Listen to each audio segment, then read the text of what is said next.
Hello everyone. Today we are going to discuss our topic which is about cohabiting or cohabitation. I'm so happy to have joined by these two young people whom I will introduce later. It's an eye-opener where we see young people engaging in sexual relationship without informing their parents. It's alarming, and I'm going to be your host. That is, my name is Joseph Ambrose Mwangi, a psychologist and a mental health practitioner. And that is why today I'm so happy I've been joined by two young men. That is James and Mary. James? Thank you for seeing us. Mary? I'm glad to be here. And it is a conversation that needs to continue even online platforms. Thank you so much. Now I would like to go straight to James. James, talk to us. Tell us, what do you think about this issue of cohabiting or cohabitation? I think it's a mix of things. Actually, many students move to the campuses and feel the need of having companionship and support. And sometimes it just starts like a normal relationship, but as time goes on, it becomes a full-fledged relationship. For some, it's because they don't want to deal with roles at home, or they think it's more fun to live freely without supervision. Thank you so much, James. Now I want to hear insights from Mary. What do you think about cohabitation or cohabiting? Is it about emotional support, as he has said? What is it about? Cohabitation mostly occurs where we have many students. That is, they live under peer pressure. You get to see a student sees another person is doing like this, and then that student ends up doing just like that person. Unfortunately, when they cohabit, they often don't think about the long-term consequences, like how it might affect their studies, their health, or their relationships with family. Oh, thank you so much for that insightful and thought and an eye-opener. Now, James, when it comes to cohabiting, there's a lot of issues which comes in. For example, issues of sexual relationship, and yet you're not married. What do you think about that? Is it a good thing or is it a vice thing? And do you involve your parents when it comes to issues of sexual relationship? Well, sincerely speaking, I can support the fact that cohabitation is to be supported in colleges and campuses. Reason being, we students going to school or else going to the campus, we have a focus, like we're going to study. Okay?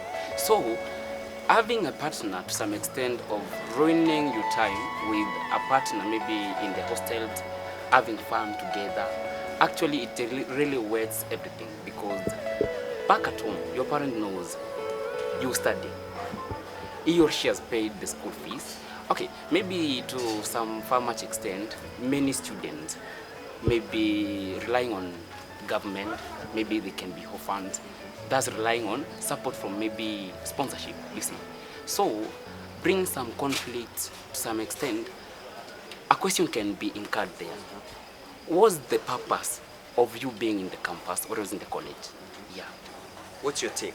The darker part of it is when those students ask for money from their parents to cover things like rent, food, or books, but it's not going to what they think it's for. They might be living with their partner and their parents have no idea.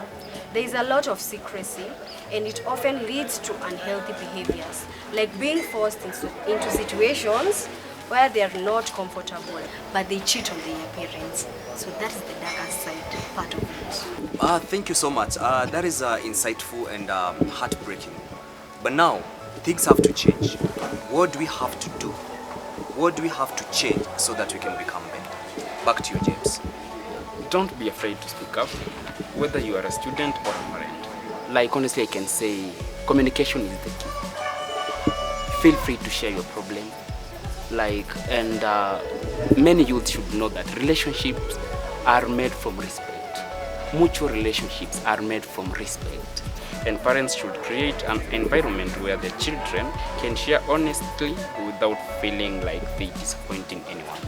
Thank you so much, James. Now to you, Mary. What is your insight?